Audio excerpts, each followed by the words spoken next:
And we would like to put a Buddha statue in our house as the object for praying. Is there any guideline to put in proper way, or we can put at everywhere that we think it's just a good place?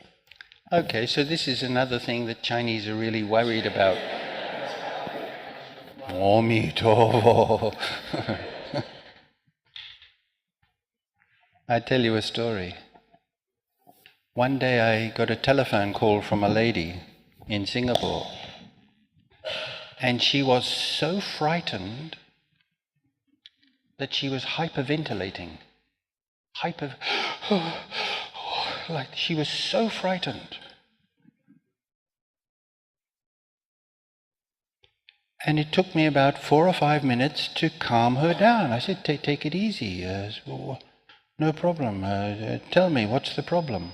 And eventually she told me what her problem was. In Singapore, if you break the traffic rules, they take a point off. And if you get 10 points off, they confiscate your license for 1 year or something like that. Yeah? And she's had 8 points taken off, and that day she was driving too fast, she got caught, so she had 9 points, only 1 point left. And when she got home, she was so angry at herself that she took off her bag, she had a bag over her shoulder, and threw it on the floor. And she had a table near the door with a statue of Kuan Yin Pusat on it. And the table went like this, and the statue fell off, and the head came off. Amitovo! And she was so frightened that as a result of knocking the head off Kuan Yin, that she was going to meet with all sorts of disasters, all sorts of problems. That's how terrified she was. Later on, when I was talking to her,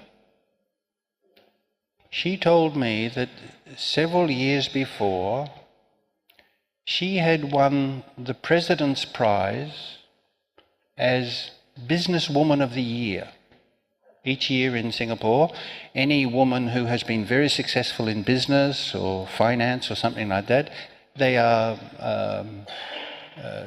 given some sort of award, and she had won that award.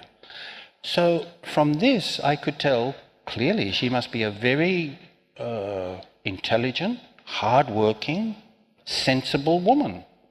And yet, despite that, she thinks that because she's accidentally knocked the head off a statue of Kuan Yin, that terrible things are going to happen to her. So I calmed her down. It took some time because she was really frightened.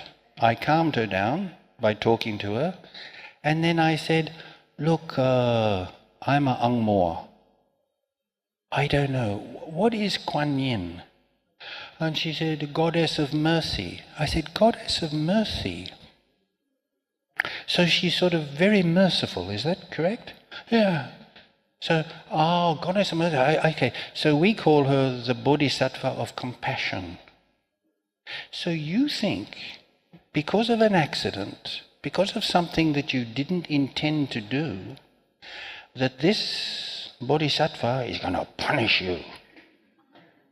How is that possible? Why would a compassionate being do that to you simply because of an accident?